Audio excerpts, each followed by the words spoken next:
Can you believe that an entire kingdom, forged in the heat of battle and ruled by the divine right of kings, could be brought to its knees, not by a foreign invader, but by a simple, terrifying truth? Their king was broken. This is not history as you learned it. This is the truth behind the crimson curtain. The story of how two innocent flowers, one red as spilled blood, one white as a shroud, became the symbols for the most brutal, agonizing family feud ever recorded on this planet. Welcome to the Abyss, the dark heart of medieval England, where the crown jewel was not power, but pure, unadulterated madness. For over 30 years, from the moment the first arrow flew in a forgotten field in 1455, until the final, desperate clash that cemented the Tudor dynasty, England was a butcher shop, obsessed with one thing: lineage. Forget the peaceful countryside. Imagine a land where every handshake concealed a dagger, and every noble house was just a waiting room for the executioner. We are peeling back the layers on the Wars of the Roses, the catastrophe no one saw coming, a time when loyalty was a myth and survival was the only currency. This is the story of how the very concept of royalty was poisoned by the ambition of its own heirs. Our story doesn't begin with a battle cry. It begins with a silence so profound it was deafening. The year is 1453. England's mighty empire in France, the legacy of conquering heroes like Henry V, had just been completely, utterly annihilated. Gone. Vanished into the mist of defeat, leaving behind a humiliated and impoverished nation. But the true calamity was seated right on the throne, King Henry VI, the last and most tragic of the House of Lancaster. Henry was a ghost of a king, pious, kind, utterly unsuited to rule a nation of wolves. He was the gentle lamb leading a pack of lions, and they were hungry for power, control, and the massive estates he could no longer manage. He was fragile, a man burdened by a legacy too heavy for his slight shoulders. For years, the political atmosphere in London had been thick with plotting and resentment, but no one dared challenge the Lord's anointed, until the Lord's anointed failed himself. And then the ultimate, unthinkable catastrophe happened. The event that shattered the fragile veneer of peace and plunged the entire realm into darkness. One summer day, Henry VI simply ceased to be, not physically, not in the sense of death, but mentally. He collapsed into a catatonic state, a deep, terrifying abyss of non-response. He could not speak, could not react, could not even recognize the fearsome queen who ruled in his name, nor the baby son she had recently delivered. Imagine the immediate shockwave across Europe. The King of England, the ultimate authority, the man who was God's representative on earth, had become nothing more than an empty vessel, a breathing, drooling statue on the most important chair in the world. This vacancy, this absolute power vacuum, was the thunderclap before the storm. It was the siren call to every ambitious, bloodthirsty noble waiting in the shadows, particularly one man whose lineage was just as royal and infinitely more dangerous. Waiting, ready to step into that void, was the man whose very existence was a threat to the House of Lancaster, Richard Plantagenet, the mighty Duke of York. This man was not just a noble, he was the king's closest male relative, a man of staggering wealth, and, crucially, a man with a lineage that provided a legitimate claim to the crown, a claim he felt had been stolen decades prior. York believed, deep in his soul, that Henry VI was an usurper, that the Lancastrian line had illegally seized the throne. He saw Henry's collapse not as a tragedy, but as a divine opportunity, a sign from God that it was time to correct history and restore the true Plantagenet line. He strode into Parliament, seizing immediate control. They named him the protector of the realm, essentially the king in all but name, ruling over the silent body of Henry VI.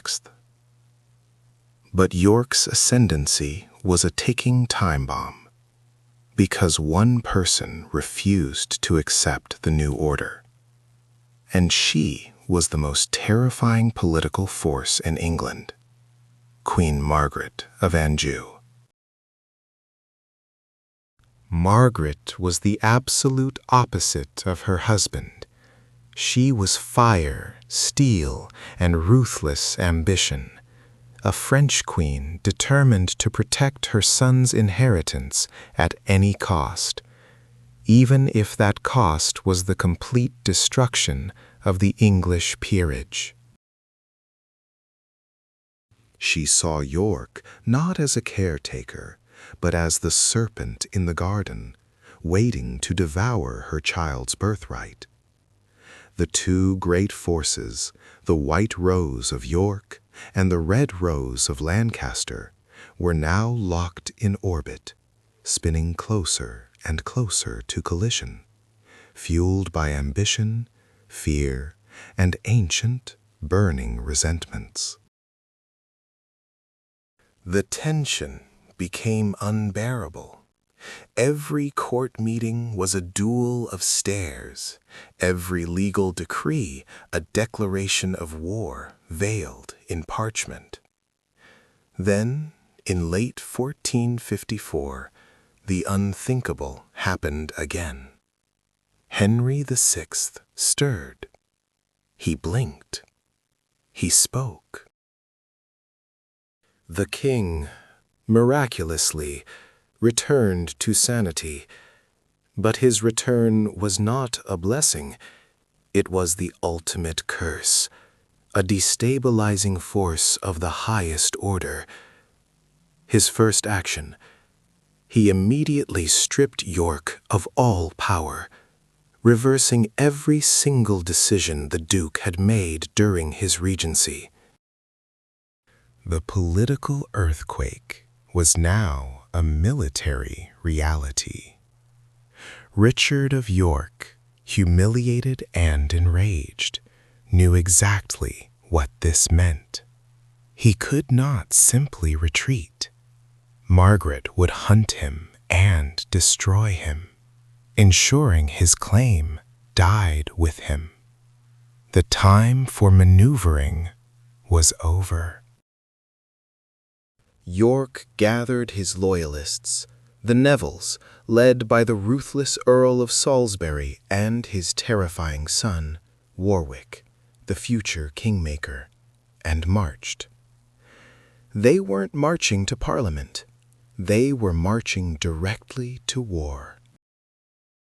The Lancastrians, scrambling to protect the fragile king, met them near the small, unassuming town of St. Albans. On May 22, 1455, the world changed forever.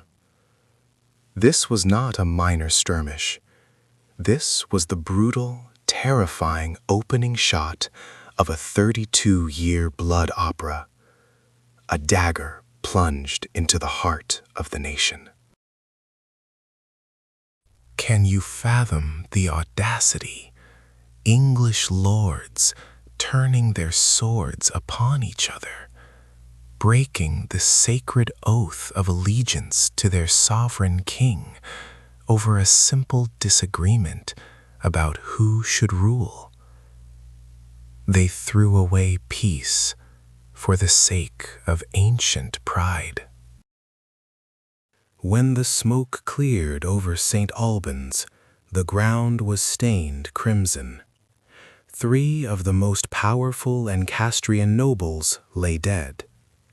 The king himself, Henry VI, was wounded and captured by York's forces. The White Rose had drawn first blood, and the stain would never wash clean. This was it, the point of no return. The noble families of England had chosen their colors. The Wars of the Roses had officially begun, and the betrayal, the madness, and the carnage are only just getting started. The smoke had barely cleared from the narrow streets of St. Albans, yet the political landscape of England had been fractured beyond repair.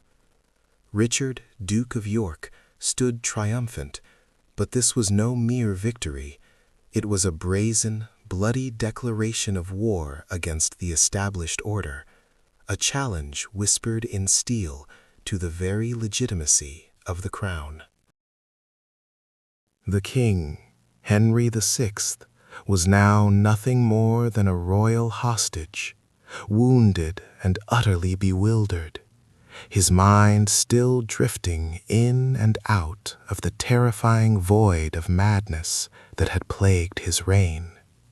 York had achieved his immediate goals, eliminating his chief rivals, the arrogant Duke of Somerset and the Earl of Northumberland, both of whom lay dead on the cobbled stones, and seizing the person of the king to rule in his name. This was the most dangerous kind of power, power masked by loyalty, a protectorship gained through bloodshed, and the rest of the nobility watched with bated breath, wondering when the mask would finally slip and reveal the naked, terrifying ambition beneath the white rose. But while York played the part of the protector in London, maneuvering through the stunned Parliament with calculated humility, a storm was brewing in the north, a terrifying tempest named Margaret of Anjou. This queen, fiercely intelligent and utterly devoted to securing her son's inheritance, saw Henry's capture not as a setback, but as the ultimate, unforgivable insult to her personal honor and the dignity of her house. They had dared to draw the king's blood. They had dared to threaten the life of her boy, Prince Edward. Margaret was French, and she was ruthless. She understood the language of power, the necessity of absolute violence, better than her pious, weak husband ever would. She began raising an army immediately, not of cautious nobles concerned with legitimacy, but of men driven by absolute, burning loyalty to the Red Rose, financed by the deep treasury of the crown, which she now controlled absolutely. She didn't seek negotiation. She sought vengeance, and the entire court knew her fury was far more dangerous than York's calculated diplomacy. For 4 agonizing years, 1455 to 1459, a cold war gripped the nation. Parliament, desperate to avert total societal collapse and the descent into anarchy, forced a sickening, theatrical display known as the Love Day in 1458. Imagine the scene, staged for the entire shocked populace of London. The great lords, their hands still stained with the blood of their enemies, forced to walk hand in hand to St. Paul's Cathedral in a grotesque procession of enforced amity. York leading the sons of the very men he had just killed. Margaret, her face a mask of iron control, walking alongside the chief architects of the Yorkist power, the mighty Earl of Salisbury and his terrifying son, the young Earl of Warwick, men she had sworn in her heart to execute. It was a farce of reconciliation, a poisoned peace built on mutual hatred and deep-seated grudges that everyone knew would shatter the moment one side gained the slightest crucial advantage. The streets of London whispered of daggers hidden beneath the elaborate cloaks, and the prayers offered in the cathedral were not for peace, but for the sudden, violent death of their political rivals, a silent plea to God to finish the work that Steele had begun. This fragile truce was always destined to fail, lubricated by paranoia and the ever-present dreadful threat of Henry VI suffering another complete mental breakdown, which would hand York absolute authority via the protectorship. Margaret was smarter than that. She decided to strike first and decisively. In 1459, she summoned a great council to Coventry, the heartland of Lancastrian power, deliberately excluding the key Yorkist leaders, Richard, Duke of York, the seasoned Earl of Salisbury, and the ambitious, terrifying young Earl of Warwick, soon to be known as the legendary Kingmaker. She accused them, in absentia, not merely of political rivalry, but of outright, unforgivable treason against God's anointed king. This was a declaration of war, stripped of all pretense. The gloves were off, and marched toward the Midlands, desperate to avoid the complete annihilation Margaret had planned for their lineage. The clash came first at Blore Heath in September 1459. Salisbury, marching southwest to join York, found his path brutally blocked by a massive Lancastrian army led by Lord Audley. The odds were stacked impossibly against the Yorkists, maybe 2 to 1, turning the field into a killing ground waiting to be soaked in their blood. But Salisbury, cunning and experienced, used the terrain like a weapon of mass destruction. He positioned his troops behind a small, muddy brook and employed a masterful, terrifying feint. He pretended to retreat, drawing the Lancastrian cavalry across the stream in a disorganized, surging, frantic mass, convinced they had caught the enemy running. As they crossed, fragmented and exposed, Salisbury unleashed his archers and his waiting pikemen, turning the charging knights into bogged-down targets, unable to form ranks or defend themselves effectively. Lord Audley fell early, his banner sinking into the muddy bank. The Lancastrian vanguard was utterly destroyed, their morale shattered beyond recovery. It was a decisive, brilliant Yorkist victory, secured by tactical genius, but it only served to madden Margaret further, convincing her that no compromise, no treaty, and no peace was possible until every Yorkist was either dead or in exile. The three great Yorkist leaders, York, Salisbury, and Warwick, finally united their forces near Ludford Bridge, confident after the Blore-Heath triumph, ready to face the Queen. But Margaret had mobilized the full might of the royal army, an overwhelming, encircling force led by the Duke of Somerset that completely overwhelmed the Yorkist position.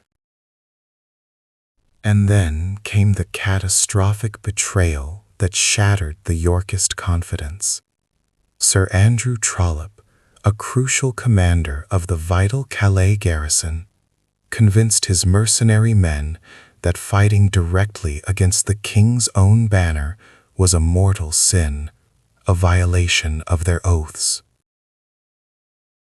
He and his entire contingent defected in the dead of night, slipping across the river to join the already massive Lancastrian ranks, taking vital intelligence with them.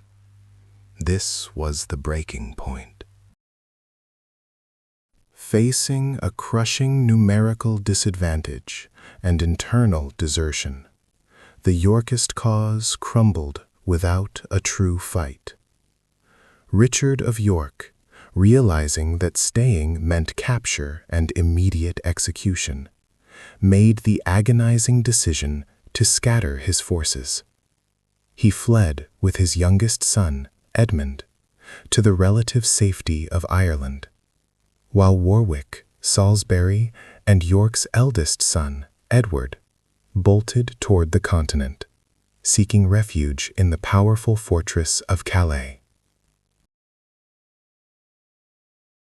Margaret had won. She stood supreme.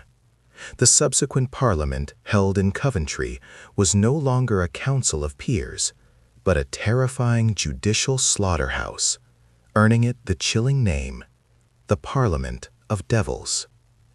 All the prominent Yorkist Veers, the dukes, the earls, their sons, and their key supporters were attainted, stripped of their titles, their lands, and their wealth in a single legislative act. They were declared traitors, their heirs barred forever from inheriting anything, effectively erasing them from the legal history of England. The red rose was triumphant, but the roots of the white rose had simply been pulled up and replanted elsewhere. Richard of York was brooding in Ireland. Warwick was gathering ships and men in Calais, and they were not planning a return. They were planning a catastrophic, terrifying invasion. The true war was about to begin, and the crown was ready to claim its next sacrifice. The crown, dripping with the blood spilled at St. Albans, rested uneasy on the head of Henry VI. Richard of York had seized the reins of the Protectorate, believing he had surgically removed the cancerous elements of the king's government, securing a brief, horrifying silence. But silence in 15th century England was never peace. It was merely the reloading of the cannon, the sharpening of the axe for the next inevitable strike. Queen Margaret, banished from the center of power, but never from the heart of her vengeance, understood the game better than anyone. She saw York's protectorate not as a necessary evil, but as a temporary usurpation, a crime that demanded absolute, bloody retribution.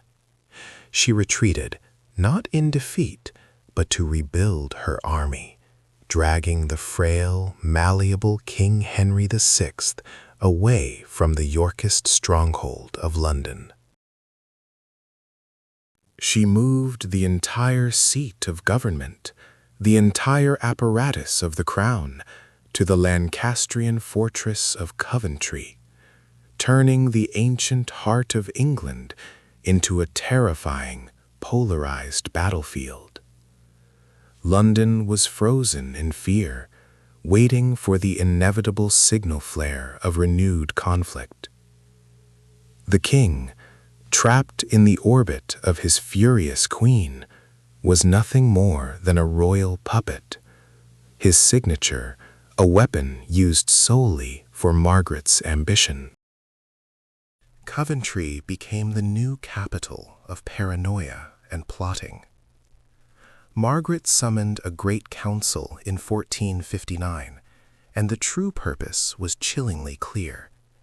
This was not a meeting of state, but a political execution, an attempt to obliterate the Yorkist faction through legal decree. She engineered the infamous Act of Attainder, a brutal instrument of medieval law that stripped Richard of York, the Earl of Salisbury, and the monstrously powerful Earl of Warwick of their titles, their lands, and their very right to exist as loyal Englishmen. They were declared traitors to the crown, their wealth forfeit, their lives hunted currency.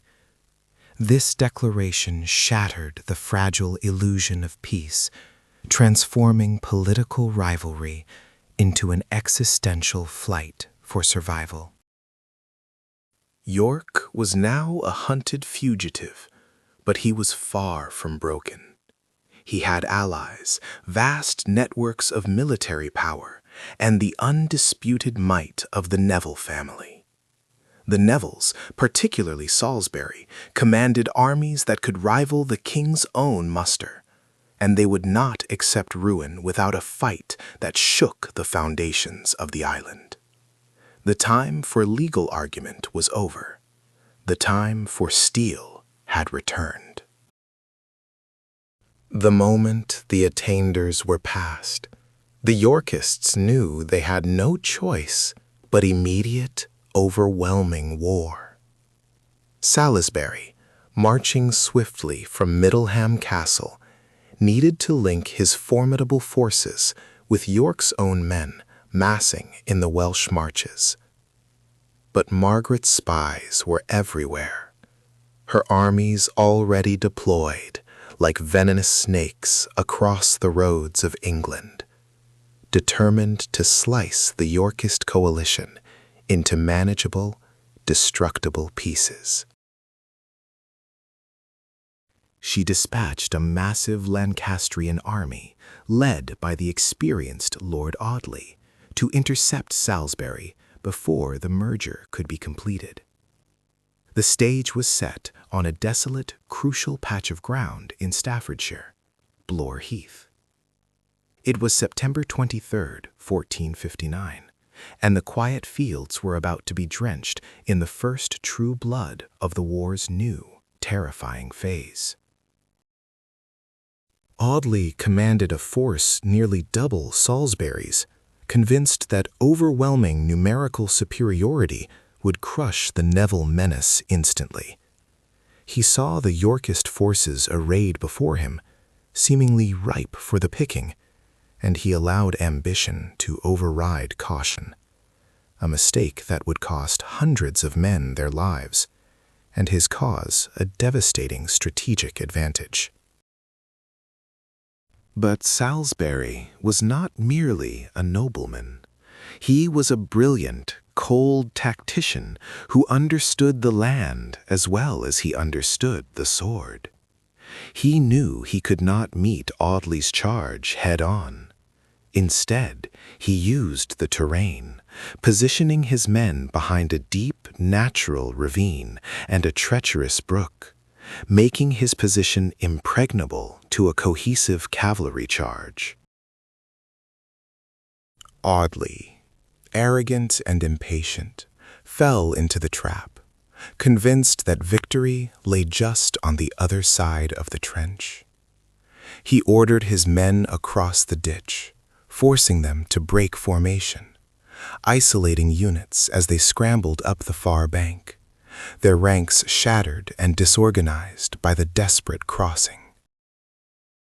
Salisbury waited until the enemy was perfectly vulnerable, fractured, and exposed, before unleashing a disciplined, concentrated slaughter.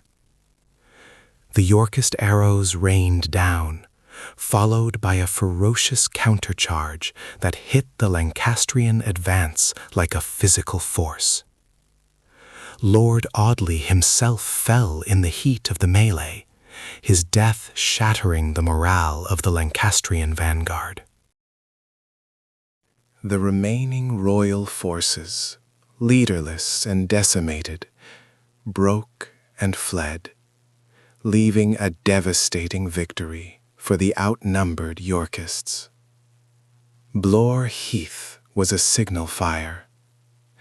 The Nevilles were not merely surviving, they were winning, and they were marching toward a unification of power that Margaret desperately feared. The victorious army of Salisbury finally joined with the full might of York and the terrifying Earl of Warwick at the stronghold of Ludlow. Their combined force was staggering, a glittering, terrifying assembly of hardened veterans and zealous adherents to the White Rose, ready to march on Coventry itself. Margaret, realizing the danger of allowing this consolidated Yorkist power to linger, played her ultimate card of psychological warfare. She forced the sickly King Henry VI to ride personally to the front, raising the sacred royal banner, the symbol that legally demanded all loyal Englishmen lay down arms or face damnation and the crushing weight of treason. The Lancastrian army arrived at Ludford Bridge, overwhelming in numbers, their loyalty solidified by the king's presence and the threat of religious excommunication against the rebels. This was the decisive moment, the battle that would either end York's threat forever or shatter the already fractured crown. But York's strength had a fatal flaw, a vulnerability Margaret had cleverly targeted. The bulk of Warwick's most loyal, experienced soldiers, the highly feared garrison from Calais, were commanded by a man named Andrew Trollope.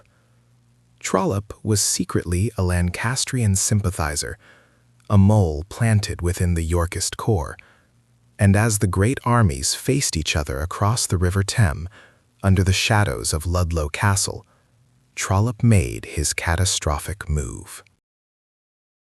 Under the cover of darkness and the paralyzing fear of the king's presence, Trollope and a significant portion of the Calais Varons deserted the Yorkist lines, slipping away to join the royal army in a betrayal that echoed across the camp. This single act, magnified by panic and the king's legal authority, caused a chain reaction of absolute terror within the Yorkist ranks. Richard of York, seeing his entire army dissolving from within and unwilling to face the symbolic and military weight of fighting the king directly at such a crippling disadvantage, made the most humiliating decision of his career. He ordered a complete, immediate dispersal.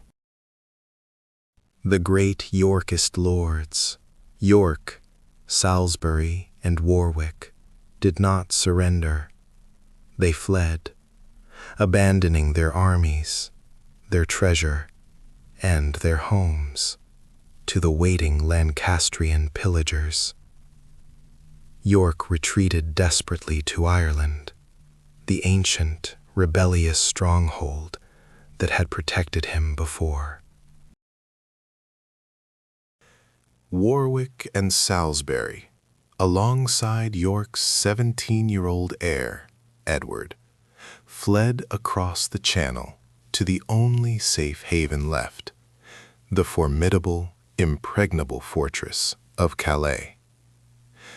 The great invasion force mentioned before was now in full flight, scattered to the winds.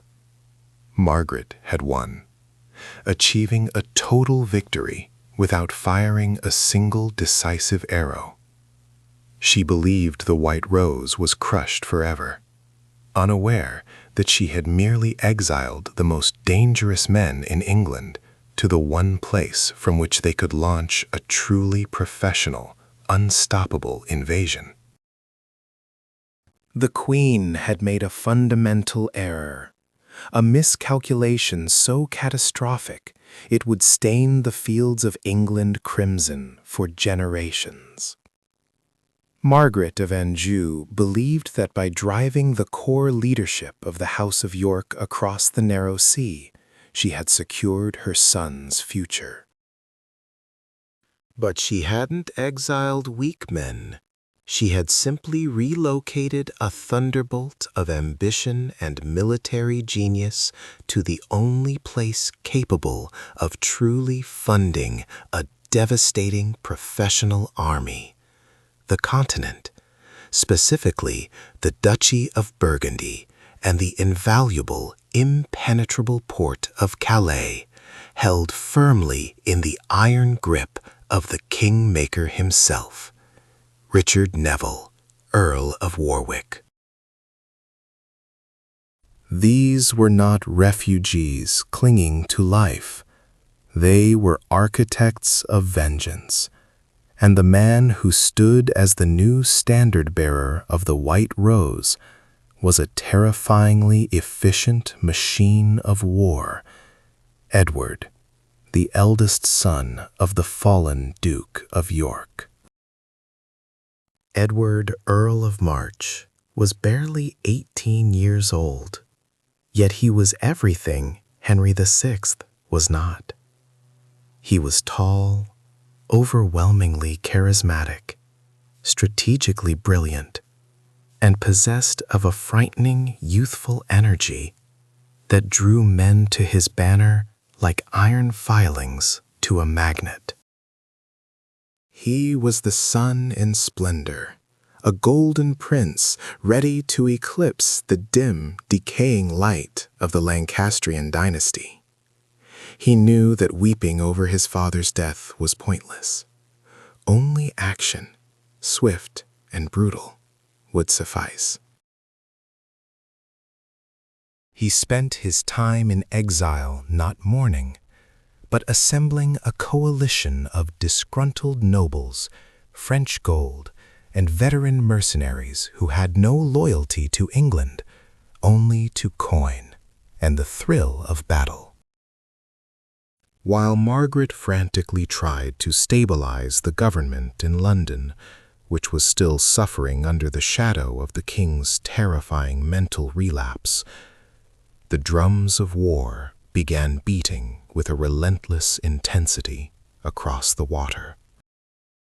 Warwick, utilizing the immense wealth and strategic position of Calais, began stockpiling arms and transports. He was the logistical nightmare that Margaret could never solve. Edward, meanwhile, was learning the brutal mathematics of conquest. He understood that legitimacy was bought not through Parliament, but through blood. The Yorkist landing was not subtle. It was an invasion. In early 1461, the moment the weather broke, Edward and Warwick hurled their forces onto the English coast. The speed of the maneuver was breathtaking. Before Margaret could even fully mobilize the Northern Lords, her primary base of support, Edward was already marching inland, his banners flying high and proud. The momentum was crucial. Edward raced toward London, knowing that control of the capital meant control of the treasury, the tower, and the immediate perception of legitimacy. London, weary of Henry's weakness, the chaos, and Margaret's aggressive rule by council, swung its gates wide open to the young, powerful Yorkist claimant. The sheer relief and excitement that greeted Edward was astonishing. The citizens, desperate for stability, saw in him the strong king they had been starved of for years. With the king effectively a prisoner of his own mind, and now Warwick's strategic capture, and Margaret temporarily isolated to the north, Edward was proclaimed King Edward IV of England. This coronation, however, was merely a grand declaration of intent, a magnificent bluff that required immediate, overwhelming military validation. Margaret, furious and determined to protect her son's inheritance, did not hesitate. She had the bulk of the Lancastrian strength in the north, massive retinues of deeply loyal, hardened lords and knights. She gathered her forces and began marching south, intending to crush the newly crowned usurper before he could consolidate his position. Edward knew he could not wait for the Lancastrians to bottle him up in London. He had to meet them on their own ground, in the unforgiving, frozen landscape of Yorkshire. The stage was set for a confrontation that would define the entire conflict, a battle so vast and so gruesome it would forever earn the name the Bloody Meadow. In the last week of March 1461, as the brutal English winter refused to surrender its grip, the two armies converged near the small village of Towton. This was not a skirmish. This was the full weight of medieval England crashing into itself. Edward had roughly 25,000 men. Margaret's loyalists brought perhaps 30,000 to 35,000. It was arguably the largest, most densely packed, and certainly the bloodiest battle ever fought on English soil. A staggering clash where 1 in every 20 Englishmen of fighting age was present. The conditions were apocalyptic.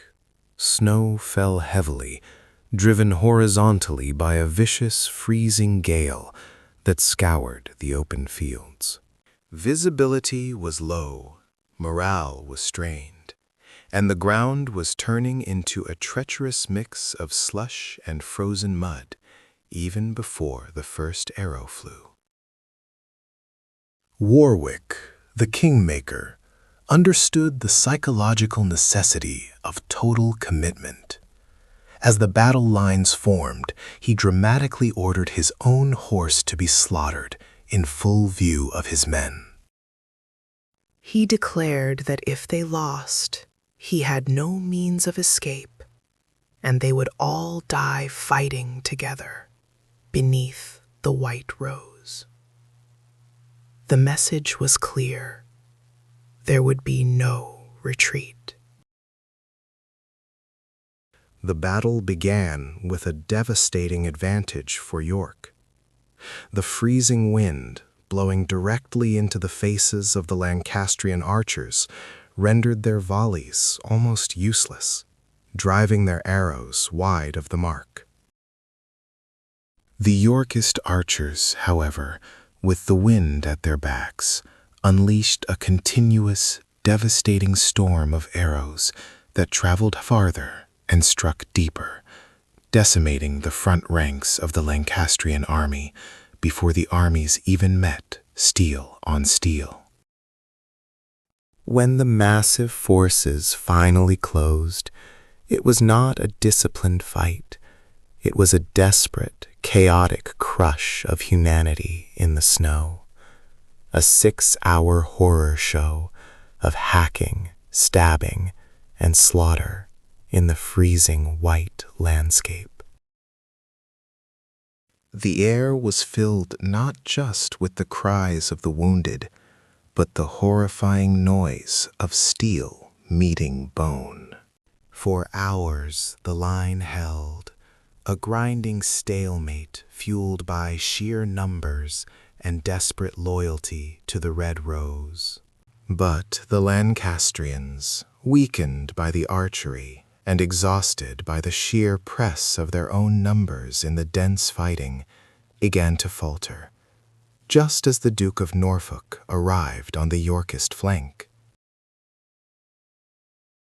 Norfolk's men, fresh and devastating, slammed into the already strained Lancastrian line, shattering their formation and turning the desperate struggle into an absolute, headlong rout. The pursuit that followed was not merely tactical, it was vengeful. Edward IV had given the order: no quarter, no mercy. The defeated Lancastrians fled for their lives across the fields and toward the Cockbeck stream. The sheer volume of men attempting to cross the small waterway at once resulted in a gruesome jam. Hundreds were pushed into the icy water, drowning under the weight of their armor, or simply trampled to death by their own fleeing comrades. The water of Cockbeck ran dark red with the blood of the fallen, earning it the terrifying moniker of the Bloody Stream. The slaughter was absolute, unparalleled. Estimates suggest over 28,000 men perished on that single day, a number so staggering it fundamentally changed the military landscape of England. By nightfall, Margaret's cause lay shattered in the snow. She and young Prince Edward were forced to flee north, then into Scotland, leaving behind a field littered with the dead bodies of nearly every major Lancastrian lord. Edward IV, barely 19, had secured his claim not through diplomacy, but through the most devastating military victory England had ever known.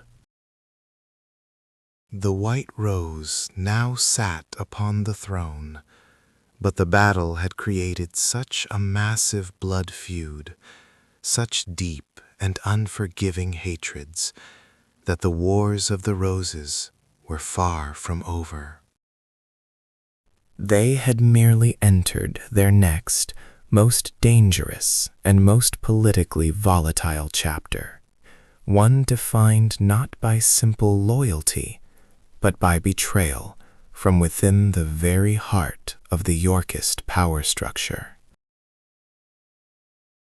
The blood of St. Albans had barely dried on the cobblestones before the victor, Richard, Duke of York, realized the terrible weight of the crown he now held hostage. He had defeated the king's advisors, yes, but he had not defeated the queen, and Margaret of Anjou was not built for surrender, only vengeance. This brief, terrifying period following 1455 was a vacuum of power where York reigned supreme, acting as protector once more, while the king drifted in a confused, manipulable haze. Parliament reluctantly confirmed his position, terrified of plunging England into deeper chaos. But every noble knew this peace was built on quicksand, and held together by the threadbare dignity of a captive king. Margaret, however, was already in motion. She had retreated, not in defeat, but to the shadows, meticulously rebuilding her network of loyalists who saw York not as a savior, but as a dangerous usurper whose hands were stained with royal blood, even if the blood was only of Somerset and Northumberland. The stage was set for the Queen's devastating counterplay. The pressure for a superficial reconciliation became unbearable. The mere sight of York controlling the capital was a national embarrassment that threatened to destabilize global trade and diplomatic relations. So in 1458, the great farce began, the Loved Day. This was a mandatory, staged procession designed to show the world that all wounds were healed and all grievances forgiven, which was perhaps the most spectacular and deliberate lie ever told in the history of English politics, brokered purely out of political necessity. Imagine the scene. The great lords, murderers, and victims' relatives, marching hand in hand through London's packed streets, commanded to display familial affection. Warwick, the kingmaker, walking beside the son of Northumberland, the man Warwick himself had executed 3 years earlier in cold blood. The tension was palpable. The air was thick, not with forgiveness, but with the silent, shared promise of future slaughter. Each forced smile, a dagger, hidden beneath layers of shimmering velvet robes. Queen Margaret, playing her part with chilling precision, walked beside York himself, a forced image of unity that fooled absolutely no one who possessed a clear stake in the deadly game. It was a spectacular performance for the commoners and for the judgment of history. But beneath the pageantry, the Queen was already sharpening the blades for the inevitable second act of the conflict, plotting her escape from Yorkist domination. She viewed the Love Day as nothing more than a temporary ceasefire, a chance to gather true strength. Margaret's strategic genius manifested in her understanding that London was saturated with Yorkist influence and the disgruntled merchant class who hated the Lancastrian mismanagement of the royal treasury. She swiftly shifted the operational center of the court far north, establishing her undeniable power base in the Midlands, specifically Coventry, a prosperous city known for its uncompromising and staunch Lancastrian loyalty and its strong military levy. This was where the real court was now located, a shadow government funded by the confiscation of property from those who dared side with York, a process known instantly and fearfully as attainder. The Queen was not asking for loyalty. She was demanding it, backed by the promise of immediate wealth and the terrifying threat of total financial and social ruin for any noble who hesitated. While York tried desperately to govern from London, hampered by the king's renewed mental instability and the hostility of those nobles she had elevated, Margaret was forging a dedicated, single-minded army of retribution. She elevated new men, loyalists who owed everything to her relentless patronage, and systematically sought to isolate the great Yorkist triumvirate. Richard of York, his brilliant son Edward, the future King Edward IV, and the wildly popular, impossibly wealthy Richard Neville, the Earl of Warwick, whose popularity was a threat to the throne itself. By 1459, the fragile facade of the Love Day shattered completely under the weight of Margaret's aggression. feeling totally secure in her military strength and the unwavering support of the northern lords, she engineered a final, catastrophic confrontation. York and his key allies were summoned to a great council in Coventry, the very heart of the Queen's domain, a blatant, obvious trap that every politically savvy noble recognized immediately as a deadly invitation. Refusing the summons was an open, treasonous act of defiance. Accepting it was signing their own death warrants and walking into a prepared execution chamber. They chose defiance. The Crown, fully under Margaret's ruthless direction, declared Richard of York, Salisbury, Warwick's powerful father, and Warwick himself public traitors against the king and the realm, a declaration that instantly ripped away any pretense of lawful governance and signaled the renewal of open warfare. This was no longer about administrative control or who held the title of protector. This was now a brutal, unyielding fight for absolute survival, a high-stakes game of immediate military mobilization across the length of England. The Yorkists, scattered across their various regional holdings, realized with terrifying clarity that they had to consolidate their disparate forces before Margaret's numerically superior, focused army could crush them individually, piece by piece. Their lives depended on linking up with York in the west. Audley commanded perhaps twice the number of armed men as Salisbury, confident that this single engagement would decisively end the Yorkist threat before they could combine into a viable force.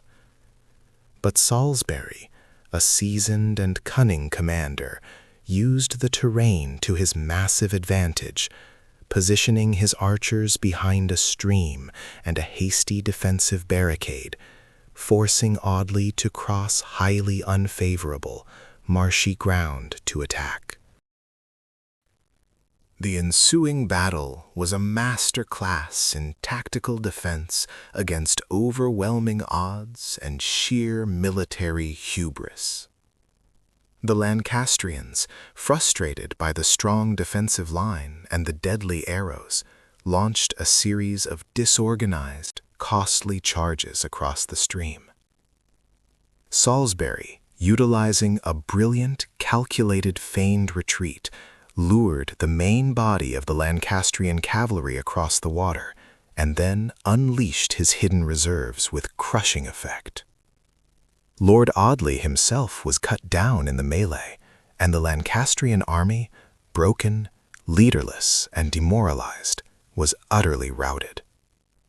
Blore Heath was a stunning, improbable Yorkist victory, but it merely served as the bloody, violent opening act of Margaret's grand, destructive plan.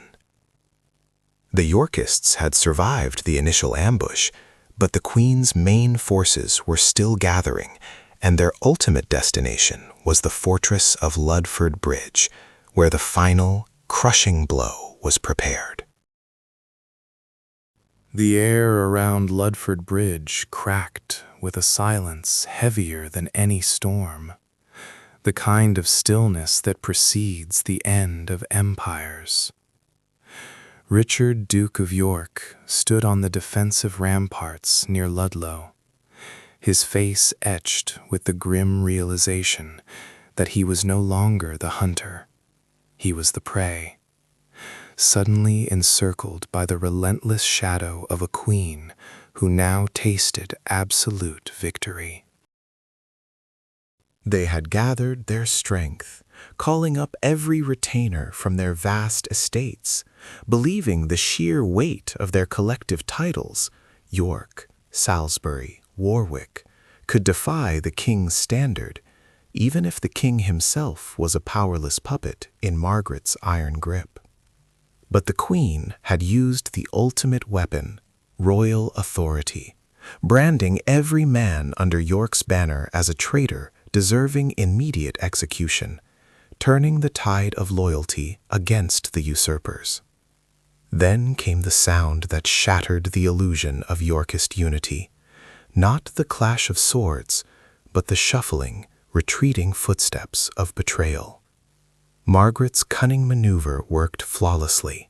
She had offered a general pardon to any common soldier who abandoned the rebel cause before the first arrow flew, a sweet temptation that stripped York of the very manpower he relied upon. The true, devastating dagger in the back came from within their own ranks, delivered by a seasoned veteran named Andrew Trollope, who commanded the critical Calais contingent, the elite, hardened soldiers of the Kingmaker, Warwick. Trollope looked at the king's standard, saw the guarantee of slaughter awaiting the Yorkists, and decided loyalty to the crown, however flawed, was infinitely safer than loyalty to a doomed duke. Under the cover of darkness, just as the armies prepared for the anticipated dawn assault, Trollope marched his entire vital force out of the Yorkist camp. They didn't just leave, they defected entirely, crossing the river to join Margaret's swelling, righteous ranks, ripping the tactical heart right out of the defense line Richard had meticulously prepared.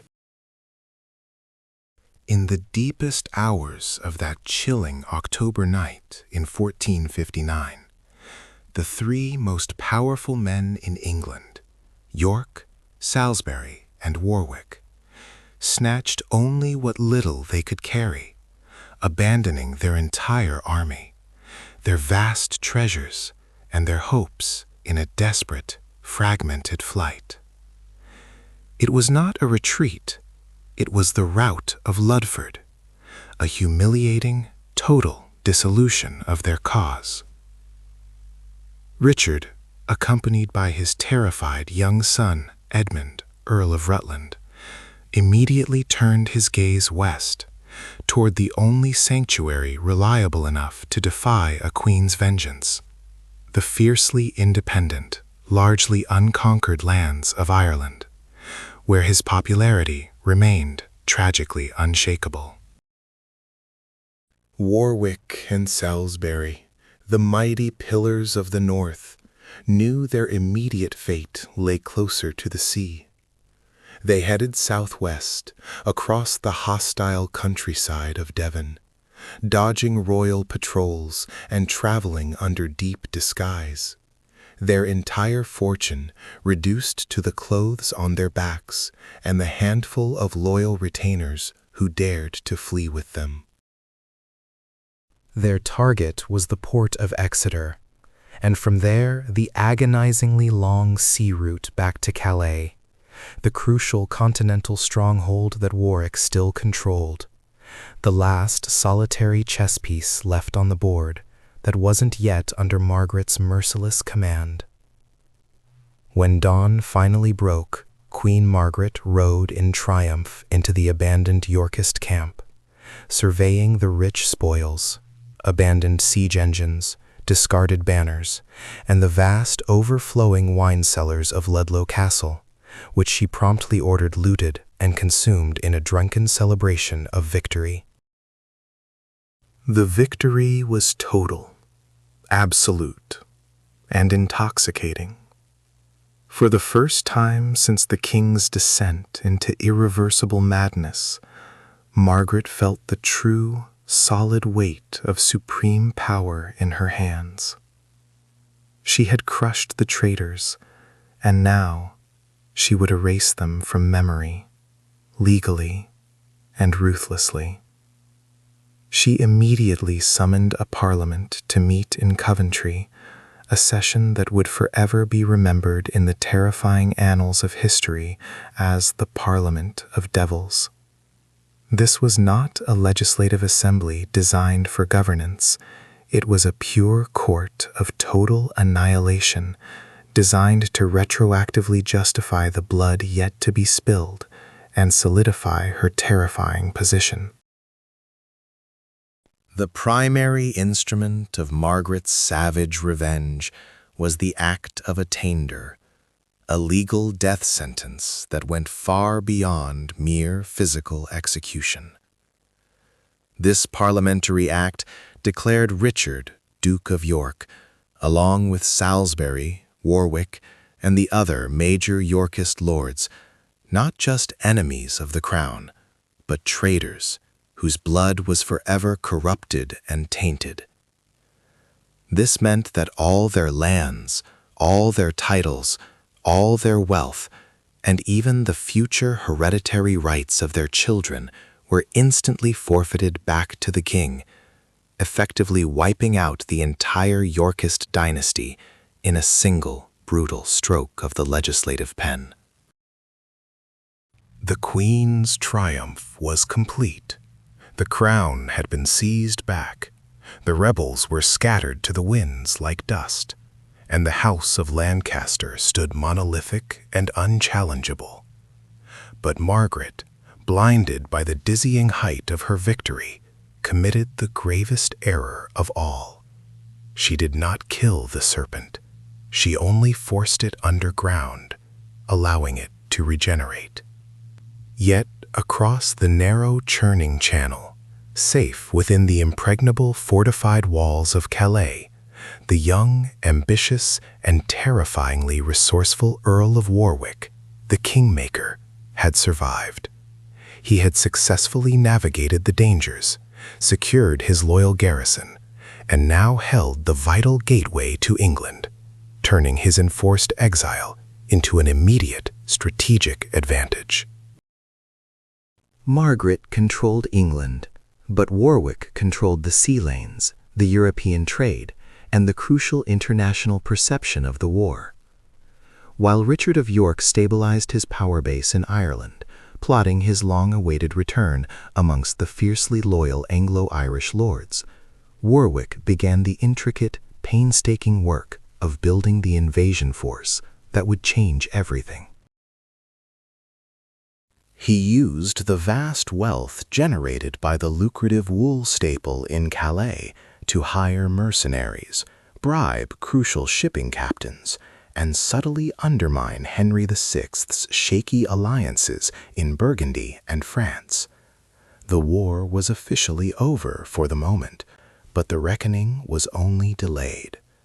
The scattering of Ludford was merely the tense intermission before the main bloody act, a moment when the Queen believed she had won the game, unaware that the Kingmaker was simply preparing a far more devastating opening move for the return bout. The scent of vengeance hung heavy over the waves, and Warwick intended to sail it straight back to England's fractured shores. The tide of English politics did not simply recede after the rout of Ludford. It became a poisonous, stagnant swamp where Queen Margaret of Anjou reigned supreme, cloaked in triumphant yet brittle authority.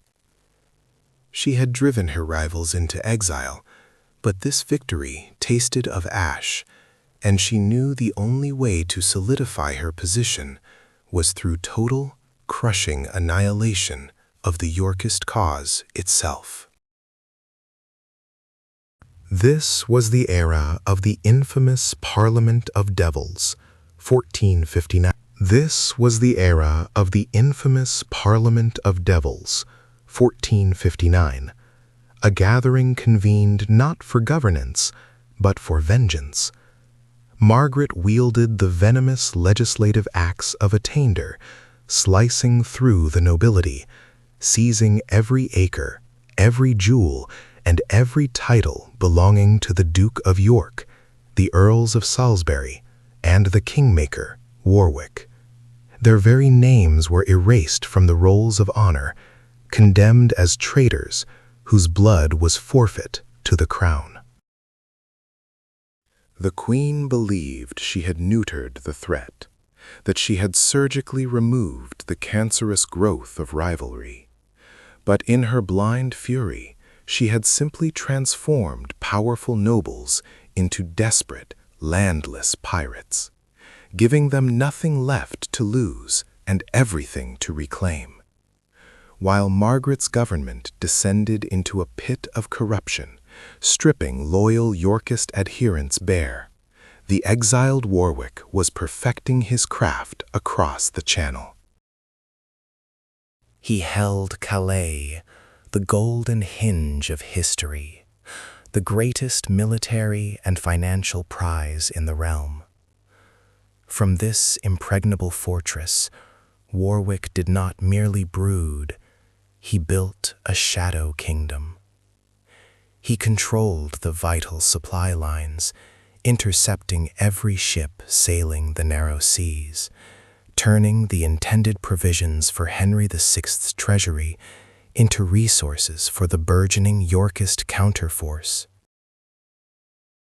He was the true master of the English Channel, and his raids were less acts of piracy and more calculated declarations of war, designed to bleed the Lancastrian regime dry, while simultaneously proving to the English merchants that only Warwick could guarantee safe passage and prosperity. The kingmaker understood that control of the sea meant control of the throne, and Margaret's navy, plagued by incompetence and lack of funds, simply could not touch him. The time for planning ended in the spring of 1460. The signals were sent. Salisbury, the aging lion, was prepared. Edward, the young, powerful Earl of March, York's eldest son, was ready to sail from Ireland. The goal was not merely to fight, but to reclaim the king, who remained the ultimate prize, the puppet whose strings Margaret controlled. Warwick's invasion was not subtle. It was a hammer blow. Landing at Sandwich in June 1460 of the Somerset. Wiltshire faction cheered their arrival. Warwick presented himself not as a rebel against the crown, but as a loyal servant rescuing the king from evil counselors. London, sensing the shift in the wind, opened its gates wide. The city, always a stronghold of Yorkist support, due to its deep ties with the wool trade and Warwick's commercial policies, welcomed the kingmaker as a liberator. Margaret and Henry, finding themselves unwelcome in their own capital, fled north, establishing their defensive position near Northampton. This was where the golden hinge of history would turn violently. The Lancastrians, marshaled under the Duke of Buckingham, prepared a formidable position. Their camp was protected by the River Nene and a series of deep ditches and sharpened stakes, a defensive bulwark that seemed impenetrable, especially given the torrential rain that had begun to fall, turning the battlefield into a slippery, miserable quagmire. King Henry VI, physically present but mentally absent, sat weeping in his tent, praying while the storm raged around him. The Lancastrian command sent a defiant refusal to parley. The Earl of Warwick shall not come to the king's presence, and if he attempts it, he shall die. The stage was set for the Battle of Northampton on July 10th, 1460. The Yorkist charge began in the blinding, soaking rain, a wall of men struggling through mud and over defenses. The Lancastrians, confident in their fortified position, rained arrows down upon the attackers. But warfare, like politics, often turns on a single treacherous decision. Lord Grey of Ruthin, commanding the vital flank of the Lancastrian defenses, chose that moment to execute the most devastating betrayal. He was a trusted commander, yet he harbored ancient resentments and had been secretly contacted by Warwick. In the height of the battle, he ordered his men to lower their weapons, effectively opening the gates of the camp. The Yorkists surged through the breach like a torrent of steel, pouring into the heart of the Lancastrian position. The battle, which had been a grueling stalemate, became a swift, brutal rout. There was no quarter given.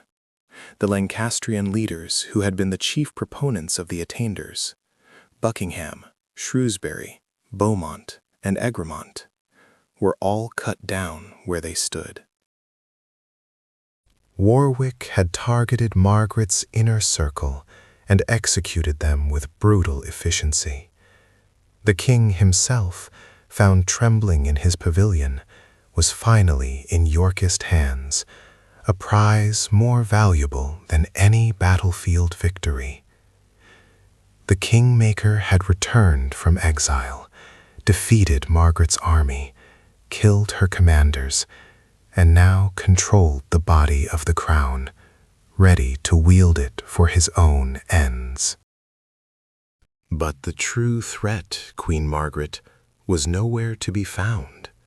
She had fled with the young Prince Edward, escaping the carnage, clutching her son and her burning hatred, already gathering allies in the distant loyal north, fully prepared to unleash the full, terrifying power of a mother defending her child's inheritance.